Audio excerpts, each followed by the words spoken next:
Hello guys, welcome back. और आज मैं ऑलमोस्ट एक हफ्ते बाद कोई बुक रिव्यू लेकर आई हूँ, क्योंकि पिछले दिनों वीकेंड, जन्माष्टमी और बहुत सारे इवेंट्स के चलते मैं कोई भी किताब नहीं पढ़ पाई थी, तो इसलिए रिव्यू भी नहीं कर पाई। लेकिन जो लोग नए हैं पहले उन्हें बता दूं, my name is Nidhi Kaushik and you are welcome to my YouTube channel Nidhi talks. और यहाँ पर हम बात करते हैं किताबों की, कहानियों की, नए लेखकों की, पुराने साहित्य की और भी ढेर सारी बातें। और वक्त न लेते हुए जो किताब आज मैं अपने साथ लेकर आई हूँ उसका टाइटल मैं आपको बता देती हूँ, वो कौन थी।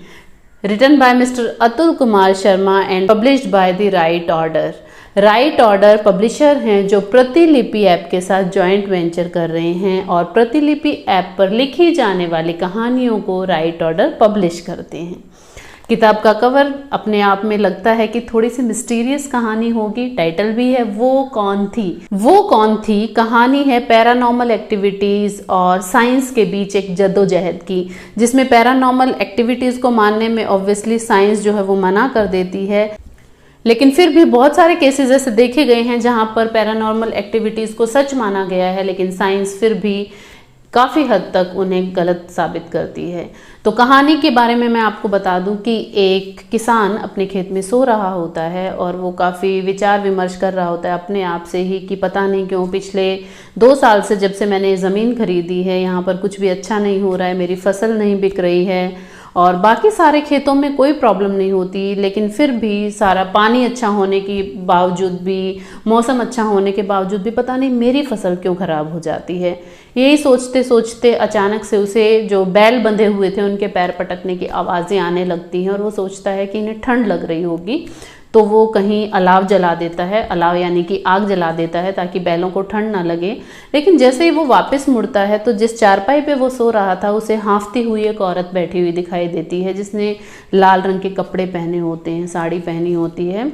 और वो उससे पूछता है कि आप कौन हैं, तो वो औरत कहती है कि मैं एक शादी से आ रही थी और रास्ते में गाड़ी से उतरी और वहाँ पर मेरी फ्रेंड्स जो थी वो मुझे छोड़कर आगे निकल गई। लेकिन प्रॉब्लम ये हुई कि जब मैं इधर आ रही थी तो मैंने रास्ते में एक मर्डर होते हुए देखा है।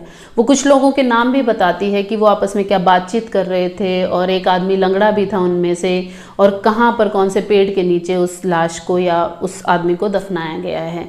ये सब बातें वो बताती है तो किसान भी थोड़ा डर जाता है और वो उसे कहता है कि जो मेरे खेत में झोपड़ी है आप उसमें जाकर सो जाइए और सुबह होते ही हम पुलिस स्टेशन जाएंगे।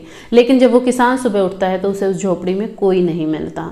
फिर भी वो कुछ लोगों से ये बात शेयर करता है और वो लोग उसका साथ देते हैं कि चलिए हम सभी आपके साथ पुलिस स्टेशन चलते हैं। और जब वहाँ पर जाकर ये बात बताई जाती है और कहीं ना कहीं शक होता है कि वो भूत थी या कोई असल में औरत थी, इस चीज़ का हमें कुछ नहीं पता, तो पुलिस इस केस की छानबीन करती है। पुलिस उस किसान के बारे में भी छानबीन करती है कि कहीं वो कोई झूठी कहानी तो नहीं बना रहा है। लेकिन जब पुलिस सच में उस जगह को खोदती है जहाँ पर उसने बताया था तो वहाँ पर एक लाश मिलती है। लेकिन रहस्य जब शुरू होता है जब ये पता चलता है कि जो लाश है वो 2 साल पुरानी है। हालांकि उस लड़की ने ये कहा था कि अभी जब मैं आ रही थी तो मेरे सामने ही किसी आदमी को वहाँ पर दफनाया गया है। और ये केस की गुत्थी और उलझती जाती है और इस मर्डर के साथ साथ 1-2 और मर्डर इस केस में जुड़ जाते हैं। बहुत सारी पुरानी कहानियां खुलने लगती हैं, क्योंकि उस औरत ने ये भी बताया था कि वो साथ के ही वर्धा गांव के किसी सरपंच की पत्नी है। हालांकि जब वहां पर जाकर देखा गया तो सरपंच की पत्नी का नाम भी अलग था और वो औरत कोई और ही थी। अब जिस औरत ने ये कहानी बताई है वो भूत है या वो रियल में है या कोई वहम है, लेकिन अगर इन सब बातों पर विश्वास भी कर लिया जाए कि वो वहम हो सकती है, वो भूत हो सकती है, तो फिर वो लाश कैसे मिली। तो ऐसे ही गुत्थियां आगे आगे उलझती जाती हैं, कुछ सुलझती जाती हैं और एंड में आकर ये केस खत्म हो जाता है। कैसे होता है उसके लिए आपको किताब खरीदनी पड़ेगी, खरीद कर पढ़नी पड़ेगी। किताब मुझे बहुत इंटरेस्टिंग लगी, लेकिन मैं एक हफ्ते के बाद क्योंकि एक बुक का रिव्यू करने आई हूँ तो मैं आपको कहूँगी कि ये किताब आप वीकेंड पे लीजिएगा जब आपके पास 3 से 4 घंटे कंटिन्यूअस हो पढ़ने के लिए। आप उसको 3 से 4 घंटे में पढ़ के ताकि आसानी से ख़त्म कर सकें, क्योंकि बहुत ही एंगेजिंग स्टोरी है। और मैं नहीं चाहूँगी कि आप इसको एक दिन 10 पेज पढ़ें फिर छोड़ दें, फिर 10 पेज पढ़ें, तो उसमें इसका इंटरेस्ट ख़त्म हो जाएगा। कहानी मुझे बहुत अच्छी लगी, इंटरेस्टिंग लगी।